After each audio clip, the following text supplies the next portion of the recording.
Grand Dialogue. Sigi Kafoba. Le Grand Dialogue, l'émission de débat du studio Tamani sur votre radio. Sigi Kafoba. Le Grand Dialogue. Comment réussir un concert au Mali? C'est le thème du Grand Dialogue d'aujourd'hui. Au Mali, on assiste chaque jour à l'organisation des concerts par des acteurs culturels. Artistes de renommée ou en herbe, beaucoup comptent sur ces spectacles pour ne pas disparaître de la scène, aussi pour se faire de l'argent. D'importants moyens de communication sont mis en place pour l'organisation de ces concerts-là, notamment les publicités sur les radios, sur les télévisions, sur les réseaux sociaux et la recherche de mécènes. Mais beaucoup estiment que l'organisation de ces concerts ici au Mali se heurte à des difficultés. Et des acteurs culturels estiment que ces stratégies marchent, mais elles ne garantissent pas pour autant l'organisation ou la réussite d'un concert au Mali. Pour en parler, nous avons invité Isiaka Badi Ankoulé l'enfant Peul. Il est auteur et compositeur. Eladji Amadou Diop est animateur et producteur. Abba Bokoum est avec nous, il est acteur culturel. Youssouf Kone est journaliste culturel. Je suis Mariam Koulibaly. Bonsoir et bienvenue. Le Grand Dialogue. D'entrée de jeu, la première question, nous allons la poser à M. Isiaka Ba. Comment s'organisent les concerts au Mali? Merci beaucoup pour l'invitation et la question. Bon, comment s'organisent les concerts au Mali? C'est une question très épineuse parce qu'il y a certains concerts que l'on vend. Je me demande effectivement comment est-ce qu'ils l'ont organisé. Il y a les professionnels et les personnes... les professionnels aspirants, les personnes qui souhaiteraient devenir des professionnels. Donc il y a vraiment tout type de concerts organisés. Comment ça s'organise de façon professionnelle? De façon professionnelle, d'accord. Dans ce cas de figure, l'organisation d'un concert professionnel, il y a des procédures qui existent. Ce n'est pas quelque chose de nouveau. Donc ce n'est pas la peine d'essayer de recréer de nouvelles règles. C'est tout simplement trouver un artiste qui a un certain talent, qui a une certaine reconnaissance, qui a un public qui le suit déjà, et ensuite d'annoncer le spectacle, de communiquer par les canaux qui existent à travers les réseaux sociaux, la télé, la radio, la presse écrite, l'affichage et également les fan clubs qui soutiennent l'artiste, qui vont servir d'ambassadeurs, d'ambassadrices et de relais de communication et d'information. Et ensuite avoir une équipe de professionnels pour la répétition, la préparation, c'est un spectacle. La mise en scène, les tenues, les chorégraphies, l'ingénierie son, la composition, les arrangements sur mesure pour le live également, et avoir un décor sans lumière pour que les gens y vivent un moment de rêve et qu'ils partent avec un bon souvenir, que l'espace soit sécurisé, bien sonorisé, les gens bien accueillis, qu'ils aient tout ce qu'il faut, au moins le minimum, et ensuite qu'ils puissent rentrer heureux et qu'ils aiment encore plus l'artiste qu'avant le concert. Parce qu'un concert mal organisé, tu viens voir ton artiste, après tu es déçu, tu rentres à la maison. Donc grosso modo, pour aller vite, parce qu'on n'a pas beaucoup de temps, sans aller dans les détails, c'est plus ou moins comment il faut organiser un concert. Avoir un artiste qui est plus ou moins connu, apprécié, qui a un public, organiser le spectacle de manière sérieuse et ensuite en informer autant que faire se peut le maximum de personnes et les accueillir convenablement dans des conditions optimales. Et puis tout le monde est heureux. Alors, Monsieur Abba Bokoum, les concerts auxquels on assiste aujourd'hui, est-ce qu'il y a cette organisation professionnelle dont Monsieur Ba vient d'évoquer? Bon, merci déjà pour l'invitation. C'est sûr que ce n'est pas réellement ce que les organisateurs d'aujourd'hui suivent, enfin la majorité. Parce que, comme il l'a dit, on ne va pas recréer la roue. Il y a un long processus qu'il faut suivre pour bien organiser un spectacle. Mais bon, malheureusement, avec les réseaux sociaux et voilà, les réseaux sociaux, les artistes maintenant, ils font juste un morceau, deux morceaux, ils ont un public, ils ont la facilité de communiquer sur leur événement, même si ce n'est pas bien organisé, déjà qu'ils ont des fans buzz, donc directement ils organisent, mais à la va-vite quoi. Mais sinon un concert en réalité il faut des personnes expérimentées ou sinon même une agence d'événementiel voilà, qui peut suivre tout le processus et faire un bon spectacle parce que il ne s'agit pas de venir chanter en playback. Ce qui a été enregistré en studio, venir directement chanter ça c'est pas un concert, ça c'est juste voilà. Mais bon, malheureusement on fait avec, mais la plupart des artistes qui sont dans l'optique d'organiser ces concerts-là.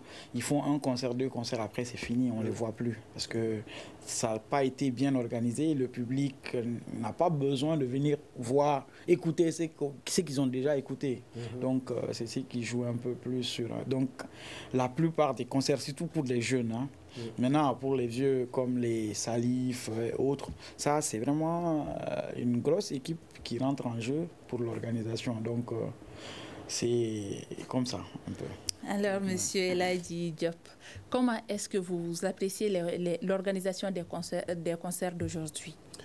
Merci beaucoup pour l'invitation et cette question. Donc, je vais rejoindre mes prédécesseurs dans le sujet. Il y a de tout. Aujourd'hui, aujourd'hui, quand on regarde le paysage des spectacles à Bamako et même dans les régions, on a des spectacles très très bien organisés chez des jeunes et des spectacles très très mal organisés chez des anciens. Voilà, donc c'est de tout part. Donc après, pour que cela puisse bien se faire, bon, comme on a dit, on ne va pas revenir sur ce qui a été dit, c'est qu'aujourd'hui, l'évolution des nouvelles technologies et même sur le plan social fait qu'on n'a pas forcément besoin de passer par les canaux habituels qui caractérisent le secteur des spectacles. Sinon, dans le temps, il fallait passer forcément par la Direction nationale de l'action culturelle, il fallait avoir son aval, il fallait passer par le Bureau malien des droits d'auteur, après il fallait avoir un agrément pour pouvoir faire un spectacle, et les détenteurs d'agrément, ils n'étaient pas au nombre de 20, ils étaient à peu près une quinzaine, et c'était des personnes qui avaient donné gage de bonne foi, d'un certain sérieux, mais aujourd'hui on peut se lever, les espaces de spectacle se sont multipliés, et bon, on y accède par les voies qui ne sont pas forcément les voies qui étaient indiquées au début. Donc voilà. Alors, M. Youssouf Koné, quand vous participez ou bien quand vous assistez à un concert aujourd'hui, est-ce que vous passez un bon moment, comme l'a dit M. Ba? Je dirais oui, parce que pas mal de concerts auxquels personnellement j'ai assisté, voilà. Heureusement, ça s'est bien déroulé. Mais il y a quelques rares fois où malheureusement ça ne se déroule pas comme il se faut. Et je pense que le point qu'on doit beaucoup pointer, c'est surtout l'aspect sécurité. On en parle peu, mais c'est très important lors de l'organisation d'un concert. Tu vois, si on est là à parler d'un concert, en bien ou en mal, c'est parce qu'on a envie. Et donc, c'est très important de prendre cet aspect-là. Je ne vais pas revenir sur ce que les autres ont dit. Je pense que c'est, pour ce qui concerne la manière dont on doit organiser un concert, ils ont parlé de toutes les étapes. Mais l'aspect sécurité, il est très important. Je pense que c'est quelque chose qu'il faut beaucoup prendre en compte. Voilà, déployer le maximum de forces de l'ordre, bien barricader l'espace où le concert doit se dérouler. Parce que c'est surtout, pour moi, en tout cas, je pense, quand la sécurité est au rendez-vous, on vit un bon moment. Donc, j'ai eu la chance, pour revenir à la question, de participer à beaucoup de concerts où, effectivement, il y avait quand même de la sécurité. Donc, tout s'est bien passé. Mais il y a quand même quelques rares fois où c'était désagréable, malheureusement. Il y a un concert qui s'est passé au Palais il n'y a pas longtemps de cela. C'est un nouveau groupe que je ne connaissais pas là. Voilà, j'étais de passage là, mais j'ai vu que c'était pas du tout bien. Il y avait pas mal de personnes qui ont parlé d'ailleurs, comme quoi des chaises avaient été cassées. Par la suite, j'ai vu le retour sur les réseaux sociaux. Donc il y a des cas comme ça qui existent. Donc l'aspect sécurité, je pense qu'il faut mettre l'accent là-dessus lors de l'organisation des concerts. Des aspects à revoir sur l'organisation des concerts au Mali. Vous êtes du même avis? Bon, je dirais que, vu que vous avez posé la question, on est obligé de souligner ces différents points. Mais d'une manière générale, c'est assez positif. Parce que je ne voudrais pas noircir le tableau. Comme l'a dit M. Koné, il y a beaucoup de spectacles qui se passent bien. Mais pour pouvoir progresser, même si c'est 1%, 2% où ça ne se passe pas bien, on est obligé de pointer du doigt les quelques pourcentages où ça ne se passe pas bien. Mais c'est toujours, je pense que la plupart des gens, les acteurs dans le domaine, ils se sont rendus compte qu'ils sont obligés de se former, de se professionnaliser, d'aller voir ceux qui savent faire et d'apprendre avec ces personnes-là. Parce que lorsqu'on n'est que 15, comme l'a dit Amadou Diop, et qu'il y avait des filtres, c'était des systèmes pour avoir une certaine garantie que les détenteurs d'agréments étaient des professionnels ou en tout cas des gens qui cherchaient à travailler de manière correcte, sinon ils allaient perdre cet agrément qui leur donnait une certaine exclusivité. Maintenant, n'importe qui peut faire des spectacles. Ce n'est pas une mauvaise chose, c'est bon pour le business, le domaine, l'activité culturelle et pour les spectateurs, les fans, mais à condition que ce soit encadré quand même. On ne peut pas laisser n'importe qui faire n'importe quoi, sinon ça devient le chaos. Maintenant, le fait qu'il y a quelques professionnels qui font du très bon travail, excellent travail, même par rapport aux normes internationales. Il n'y a pas de problème. Le Mali n'est vraiment pas en retard.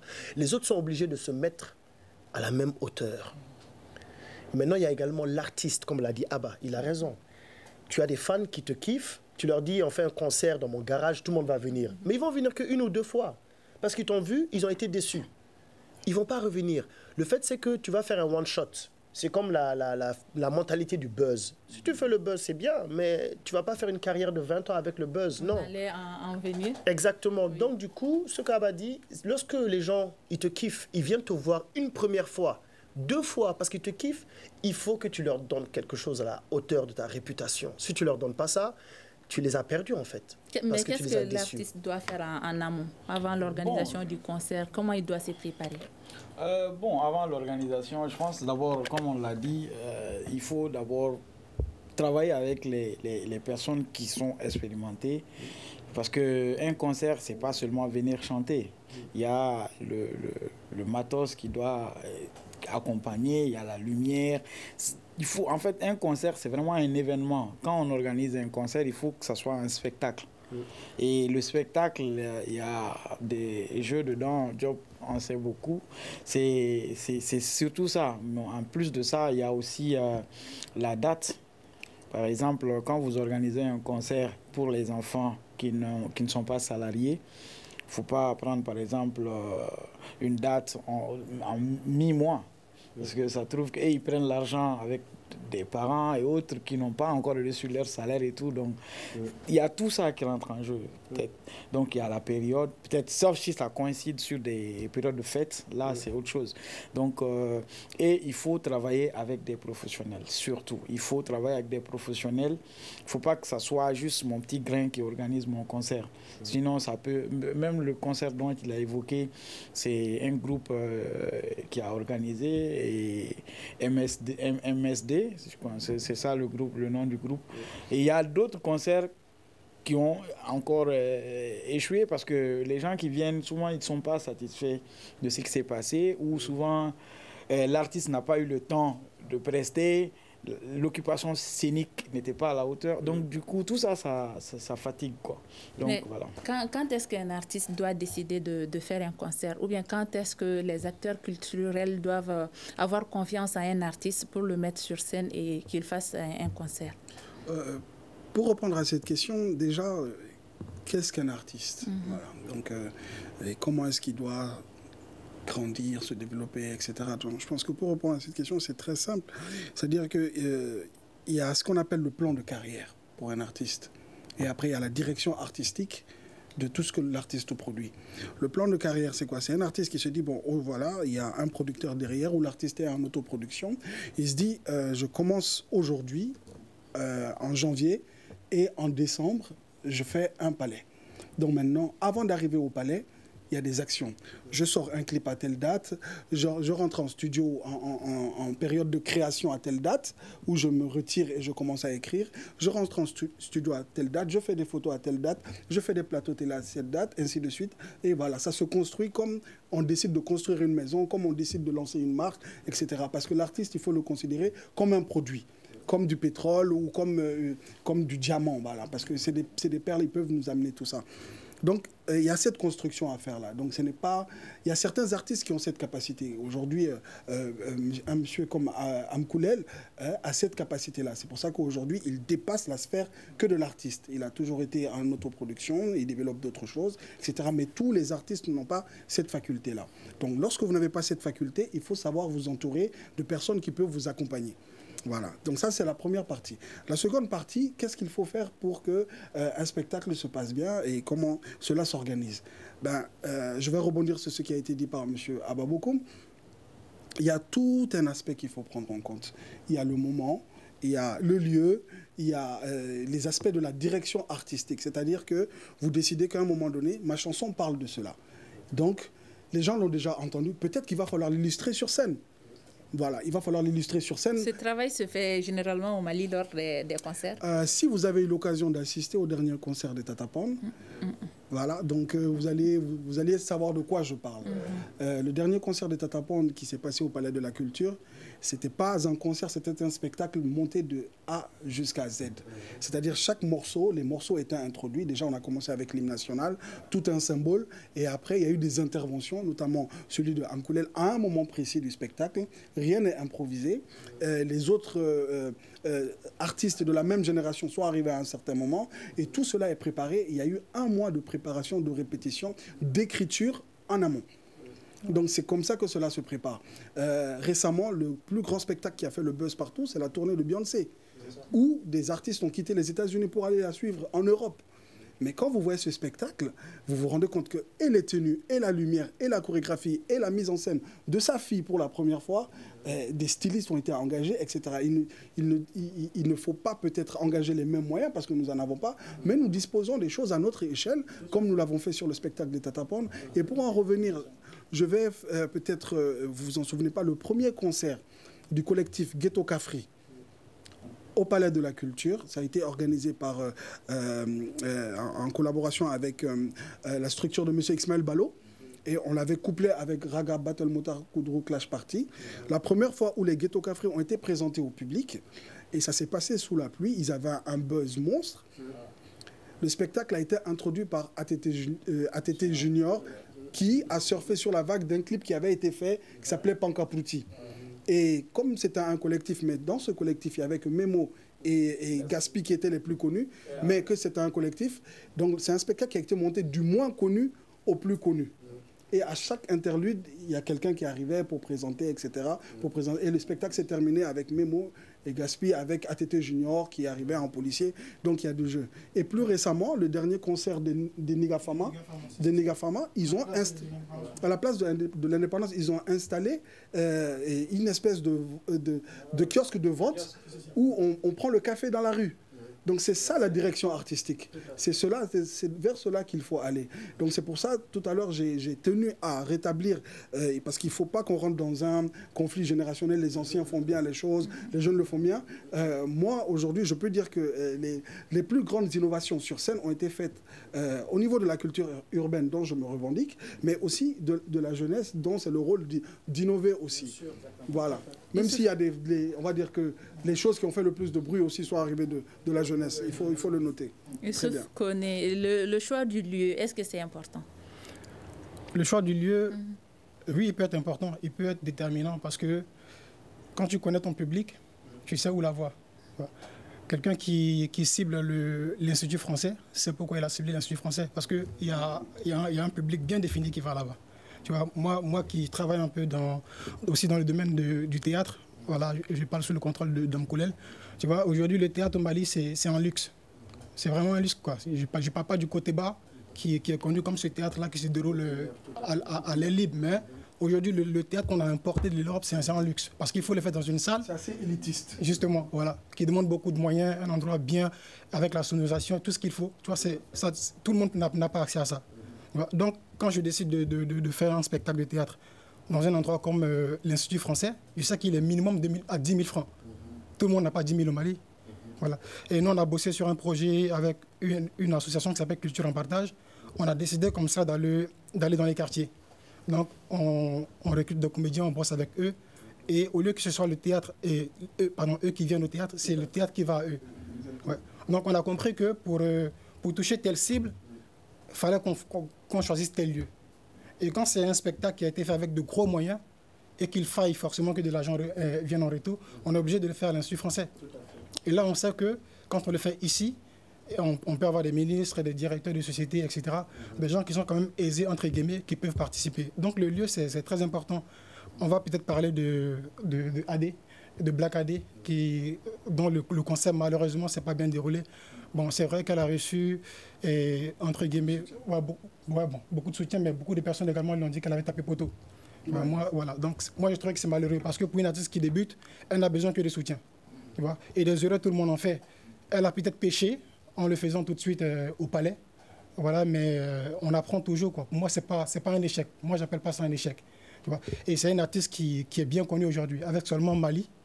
Peut-être qu'elle allait un peu trop tôt en besogne. C'est possible. Elle aurait pu commencer par l'Institut français, voilà, déjà qu'elle a été prix de découverte RFI, ça allait venir de toutes les façons. Parce que quand tu as ce prix-là, je crois que tu fais quand même pas mal de capital. Et notamment dans, je crois, 15 ou 16 instituts français comme ça, en plus de celui de Paris. Donc c'est quelque chose qui allait venir. Comme je l'ai dit, elle est peut-être allée un peu trop vite en choisissant de le faire au palais. Voilà, elle aurait pu le faire. Dans le lieu, effectivement, c'est très important. Vous voulez rebondir sur ces réponses? Oui, c'est comme si vous avez lu dans mes pensées. Merci beaucoup pour cette contribution. C'est une belle coïncidence parce que je vais vous faire une révélation. Allez-y. Black AD, j'anime une émission, La Star du mercredi soir, tous les mercredis soirs. Je peux dire entre guillemets, c'est moi qui l'ai découvert. Elle appelait à mon émission pour chanter comme une auditrice. Et je l'ai encouragée et je l'ai encadrée pendant un certain temps avec sa maman et sa famille. Après, les choses ont évolué et moi, mon temps ne me permet pas de m'investir, comme l'a dit Diop, dans le développement de carrière. Ça demande une proximité de tous les temps. Donc, je donne des conseils aux artistes de manière ponctuelle. Quand je suis disponible, mon temps me le permet. Mais je ne peux pas me substituer à un vrai manager, à quelqu'un qui est vraiment là. Parce que tu es là avec l'artiste tout le temps. Tu fais partie de sa famille. Ouais. Donc, du coup, je l'ai accompagné au début, quand je le pouvais, même le coaching, la direction artistique, la réflexion au niveau de ses instrus, les thématiques et tout. Mais depuis un certain temps, on n'est pas trop en contact. Sinon, je pense que cette erreur-là ne serait pas arrivée parce que moi, je l'aurais conseillé. Donc, ça rejoint en fait ce qui a été partagé sur ce plateau. Il y a des artistes super talentueux. Black AD, elle est hyper talentueuse, elle est passionnée de musique. Et c'est cette passion-là qui a fait que moi, je l'ai encouragée et que j'ai voulu l'accompagner. Donc, si cet épisode malheureux est arrivé, c'est pas grave, hein. On a tous tapé poteau. Hein. Moi, j'ai organisé mon premier concert sur le terrain de Banarabougou au marché. Tu te rappelles de ça? Tonton Oumar est venu m'aider et tout. La pluie a tout massacré. J'avais une dette de combien de francs? J'avais emprunté de l'argent avec tonton, tanti, ma bourse de machin.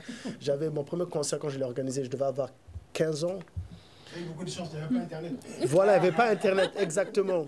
Du coup, les challenges sont différents. Oui. C'est-à-dire quand il y a Internet, tu as d'autres défis. Et quand il n'y a pas Internet, tu as d'autres défis. Oui. Nous, à notre époque, c'était très difficile de pouvoir faire un studio, d'enregistrer, faire un clip. Mais on n'était pas très nombreux parce que tout le monde n'était pas assez fou pour tenter cette nouvelle aventure. Surtout, personne n'était star. Le hip-hop même n'existait pas au Mali. Donc, il fallait commencer quelque chose. On ne savait même pas qu'un jour, ça allait donner naissance à un mouvement comme ça. Aujourd'hui, il y en a beaucoup sur le terrain, donc le défi s'est déplacé. Quand les gens disent « avant c'était plus facile, c'était plus difficile », non.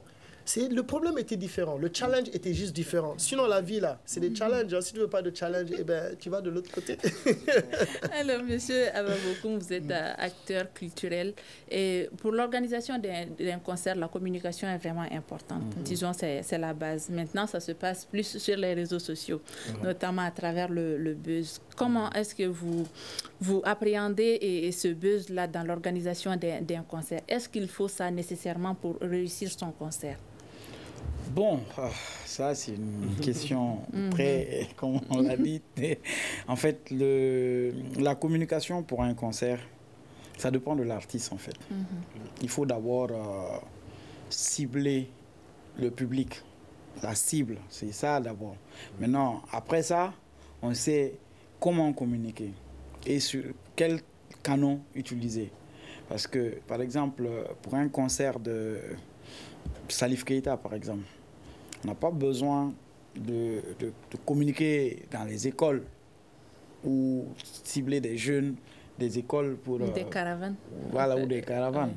Mais il faut cibler un public un peu plus... Voilà, qui connaissent bien l'artiste, quoi. Voilà, c'est ça. Donc, la communication pour les artistes, c'est vraiment, ça dépend de l'artiste. Pour un concert, ça dépend de l'artiste. Si on prend, par exemple... Young Po, par exemple, c'est un jeune très talentueux. Et pour faire un concert de Young Po, on ne va pas partir faire la communication à la télé après le journal.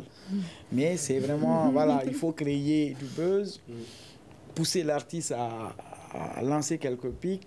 Ça fait que les gens vont parler de lui et c'est ce qui plaît à son public. Donc, c'est ce qui va faire venir l'artiste. Donc, la communication pour un concert, vraiment, ça dépend de l'artiste et ça dépend du moment aussi. Par exemple, si c'est un concert comme ça, qui n'est pas lié à une fête, comme la fête de Tabaski ou autre, et un concert uniquement pour organiser pour une fête, là, c'est différent parce que l'organisation, quand c'est lié à un événement que les gens connaissent déjà, c'est plus facile de communiquer. Il suffit juste de mettre la date, le lieu et le nom de la fête avec l'artiste. Les gens viennent, même ceux qui ne sont même pas fans peuvent venir. Mais si c'est vraiment organiser un concert typiquement, spécialement pour l'artiste, là, il faut vraiment suivre la cible même qu'il faut toucher, et à partir de là, on peut... Maintenant, on ne va pas développer tout ici, mais il faut... Ça dépend de l'artiste, en fait, la communication. Voilà. Et là, Diop, le buzz, est-ce que c'est payant pour l'artiste? Bon, moi, je suis, en tant que consultant en com, moi, je considère qu'il n'y a pas de mauvaise publicité pour un artiste. Il n'y a pas de mauvaise publicité pour un artiste. Peut-être à court terme, ça peut avoir des incidences, mais à long terme, on peut toujours rebondir là-dessus. Ça, c'est le consultant en com qui parle. Oui. Maintenant, quand vous interrogez le père de famille, le directeur artistique, ou alors vous interrogez... voilà, je vous dirais que tout buzz n'est pas bon à prendre. C'est-à-dire, sur votre plateau, tout de suite, nous décidons de nous mettre nus. Dieu nous en garde. Que Dieu nous en garde. Ah ouais. Ça ne va pas être intéressant, mais ce qui est sûr, jusqu'en Corée, on entendra parler du studio Tamani et de votre émission. C'est clair. Vous êtes d'accord? Donc peut-être que si vous arrivez à rebondir là-dessus, ça va être intéressant pour le studio, mais peut-être que madame va avoir difficilement des problèmes à la maison ou avec ses enfants. Voilà, ça c'est pour caricaturer. Oui. Maintenant, et en ce qui concerne la communication pour un événement, pour parler de manière, on va dire, technique, ça se passe en 3 temps. Après, on l'adapte, comme ça a été décrit par monsieur Boku. La première chose, c'est le teasing. On fait ce qu'on appelle le teasing. Le teasing, je vous l'explique. Le teasing a pour but de créer l'intérêt, de susciter l'intérêt. C'est-à-dire que soit on balance de temps en temps, on annonce sans annoncer au fait. On se dit bientôt il va se passer ça, nanani, nanana. On se dit, on tease, c'est-à-dire qu'on titille le public par rapport à peut-être que Kodobenake. Voilà, on donne un peu envie. Après, la deuxième étape, c'est ce qu'on appelle le matraquage. Le matraquage, c'est-à-dire qu'on occupe tout l'espace. C'est-à-dire qu'on explique aux gens que tel jour, à tel endroit, il va se passer telle chose. Et on va chercher tout le monde. Et en ciblant, on va chercher les gens là où ils sont, en fonction de l'artiste. Par exemple, s'il s'agit de Salif Keita ou de Cheikh Tidiane Seck, peut-être qu'il va falloir aller chercher les gens dans les bureaux, à la fin du journal télé ou dans le magazine L'Essor, faire des... Voilà. C'est-à-dire on occupe tout l'espace avec les différents médiums qu'il y a, avec Internet notamment. Après cette première étape, il y a une dernière étape que beaucoup d'organisateurs d'événements oublient. Ou alors le font de manière automatique, c'est donner envie. Parce qu'au-delà d'informer les gens, il faut leur donner envie. Pourquoi ils vont venir? Voilà, c'est là où intervient le buzz, en général. C'est là où intervient le buzz. C'est là il faut créer un petit truc, où il faut faire une chanson où on titille quelqu'un. On va dire, ah, qu'est-ce qui va se passer? Parce que lui, j'ai envie de voir ce qu'il va dire. Ou alors c'est là où, si tu ne veux pas forcément faire du buzz ou quoi que ce soit, tu peux faire tout simplement un truc basique, une tombola.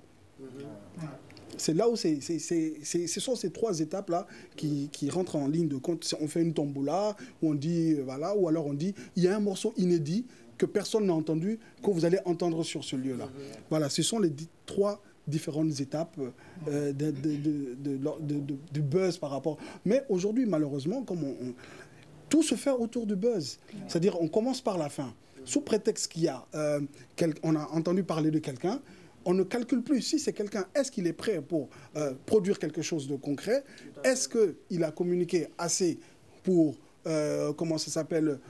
pour toucher le maximum de gens? Mais sous prétexte qu'il y a ce projecteur qui est braqué et qu'on parle de cette personne, on décide d'organiser un événement. Malheureusement, c'est ce piège dans lequel est tombée notre jeune sœur, parce qu'il y a eu RFI, alors que c'était une carrière très bien en construction, qui n'a pas suivi le chemin de développement de carrière normale, mais qui, sous prétexte qu'elle a bénéficié de ce prix, on a dit, bon voilà, elle est prix RFI, donc boum, on peut prendre un palais, et donc voilà, et ça produit cet effet, malheureusement.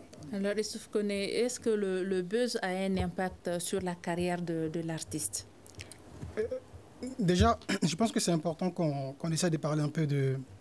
qu'on s'entende, qu'on ait une définition unanime de ce que c'est que le buzz.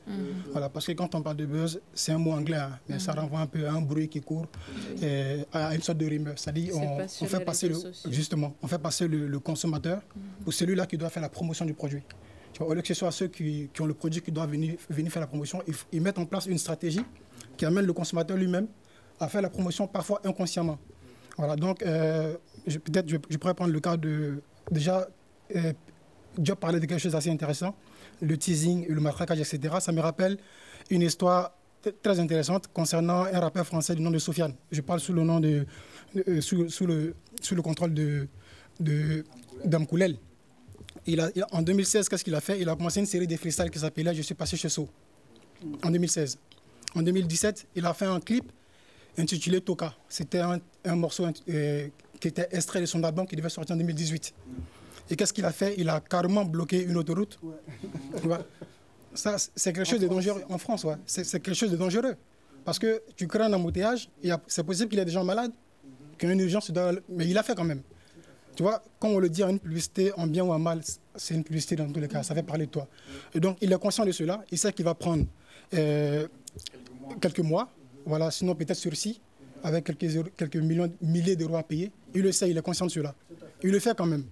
Et au final, il sort l'album en 2018, Bandit Saleté, et c'est un succès énorme. Tu vois, et aujourd'hui, c'est l'un des rappeurs français de qui on parle le plus. Vous voyez, sa voix est même utilisée dans les dessins animés. Voilà. Il joue même au théâtre. Il joue au théâtre, il est à un niveau. Voilà, donc, on ne dit pas que c'est l'exemple qu'il faut suivre. Justement, voilà. Donc le buzz, lui, peut payer. Oui. Ouais, mais il y a aussi des buzz qui nous tombent dessus, qu'on n'a pas forcément demandé. Bon, puisque le fer est chaud, on va le battre. La petite, la Aïcha Tremblay du Burkina. Ça, c'est quelque chose qui lui tombe dessus. Personnellement, je ne pense pas qu'elle se soit tassée un jour et dit non, voilà, faudrait que... Non. Voilà, justement, c'est venu comme ça. Vous voyez? Et il y a des buzz comme ça qui nous tombent dessus. Je prends également le cas de Sarkozy. Parce que le buzz, il faut qu'on le dise, hein, ce n'est pas seulement qu'en musique. Les gens ont tendance à croire que ça ne concerne que le rap. Non. Tous les domaines, dans tous les domaines, ça existe. On peut l'utiliser pour se positionner en politique. Sarkozy, en 2017, en 2007, pardon, lorsqu'il disait au discours de Dakar à l'université Cheikh Anta Diop que l'Afrique n'était pas assez... Voilà. Je ne pense pas que Sarkozy voulait créer un buzz, mais c'est peut-être une maladresse, parce que l'Europe est beaucoup accusée d'avoir un discours paternaliste, toujours vouloir... Donc, on l'a vu également avec Macron, lorsqu'il parlait de la natalité en Afrique, avec les femmes qui ont 6 ou 7, 8 enfants, etc. Donc voilà, tout ça c'est des buzz, mais il y a des buzz qui sont orchestrés de toutes pièces, et il y a d'autres qui nous tombent dessus. Voilà. Donc, justement, donc ça peut profiter, tout comme ça peut ne pas profiter, parce qu'il y a aussi ce qu'on appelle les bad buzz. Les bad buzz, généralement, ça ne profite pas. Justement, on l'a vu avec la marque H&M, voilà, qui ont fait porter un t-shirt à un gamin où c'était écrit le singe le plus cool de la jungle, je crois. Un truc comme ça. Mais ça, par la suite, ça a suscité un tollé. On l'a vu d'ailleurs, notre ancienne première dame, Adam Bakonare, qui avait fait d'ailleurs un livre dans lequel elle disait à Sarkozy, qui était intitulé « Petit, précis des remises à court sur l'histoire de l'Afrique » à l'endroit de Nicolas Sarkozy, un truc comme ça, lorsqu'il a fait son discours de Dakar. Donc parfois les buzz peuvent malheureusement être des bad buzz. Et ça ne profite pas à celui qui l'orchestre. Voilà, tout comme ça peut. Le consultant ne comme à côté. Je veux dire que c'est parce qu'ils n'ont pas engagé le bon consultant. Monsieur Ba, quelles sont les limites à ne pas franchir en termes de buzz? En fait, en termes de buzz, la limite à ne pas franchir, c'est comme ils viennent de le dire tous les deux, Diop et puis Koné, ils ont vraiment mis le doigt là-dessus. Si un buzz te tombe dessus, ou que tu sais de l'orchestrer, il faut avoir un professionnel qui sait comment transformer ça en opportunité. Parce qu'en réalité, comme il a dit, il n'y a pas de mauvais buzz. Il n'y a pas de mauvais buzz dans le moment où tu maîtrises ce qui se passe. Mais quand ça te tombe dessus, tu ne comprends pas, il n'y a pas de professionnel ou une équipe qui t'entoure. C'est pour cela, te lancer dans une carrière, tout seul, tu le fais lorsque tu n'as pas le choix, le temps de commencer.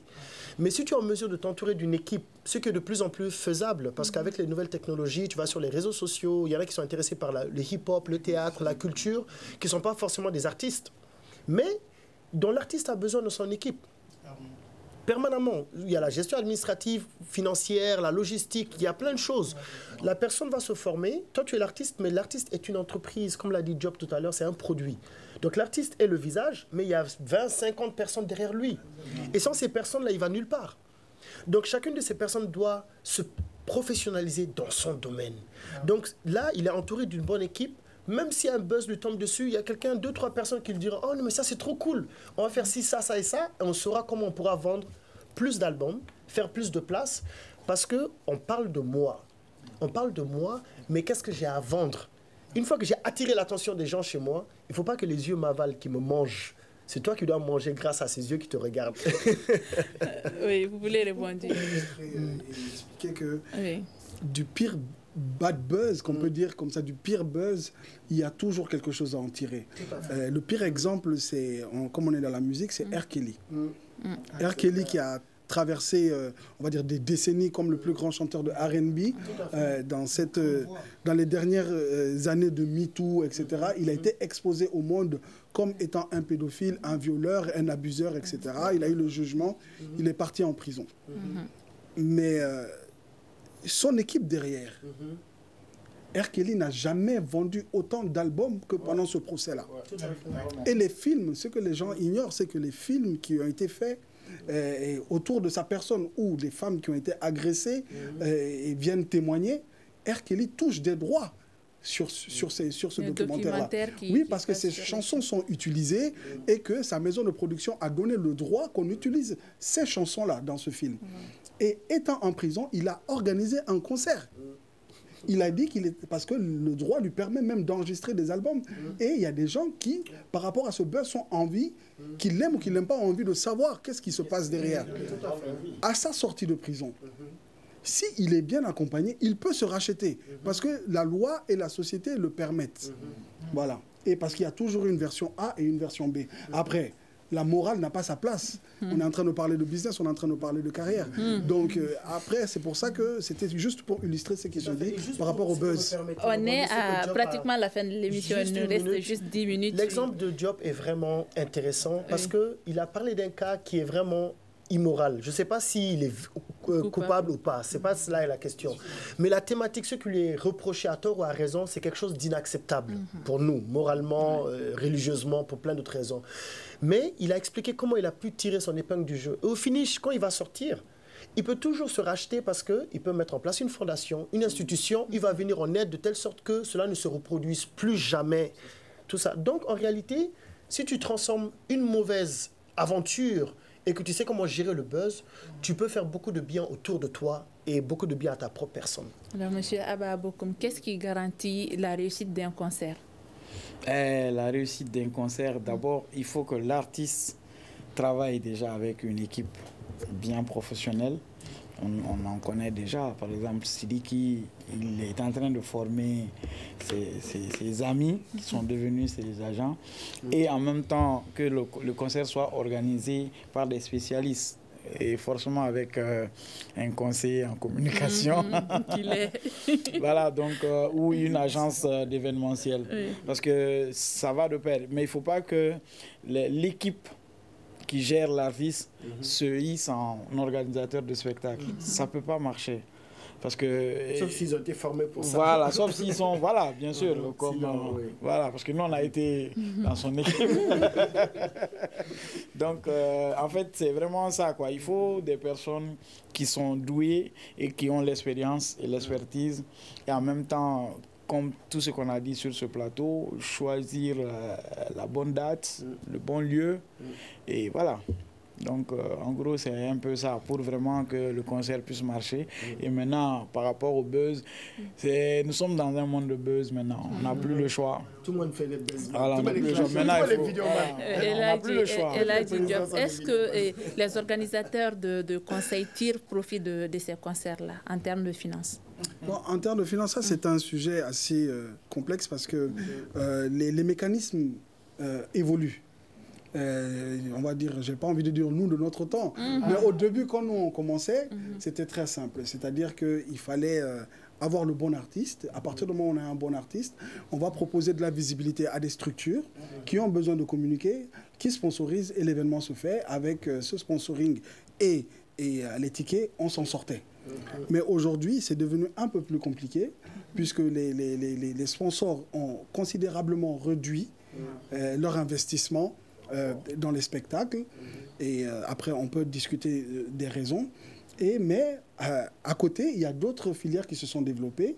Le mécénat, des personnalités, des parrains, des marraines qui arrivent, qui achètent tous les tickets ou qui décident de donner 1 million, 2 millions à un artiste, etc. Déjà, est-ce que c'est à l'avantage de l'artiste, le fait d'acheter tous les tickets du concert? Ça, c'est des avantages, ça, c'est des inconvénients. En tout cas, si le but d'un artiste, c'est de gagner de l'argent, immédiatement, qu'il y a des besoins, des envies directes, ça peut se faire.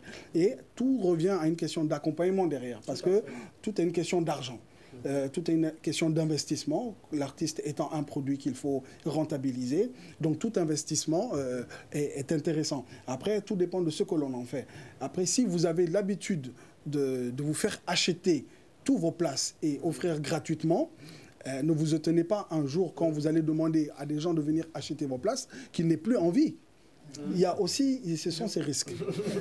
Je ne te coupe pas. Hein. J'ai discuté avec un jeune homme au quartier là, qui commence du rap. Quoi. Il commence à faire du rap. Il dit non, il veut musique. Il a fait un son là, il m'a fait écouter. Il dit non, il veut musique. Il dit bon, pour moi, je trouve que c'est pas abouti. Quoi. Il y a un problème de talent ici. Il dit, hey, il s'appelle ici Youssouf.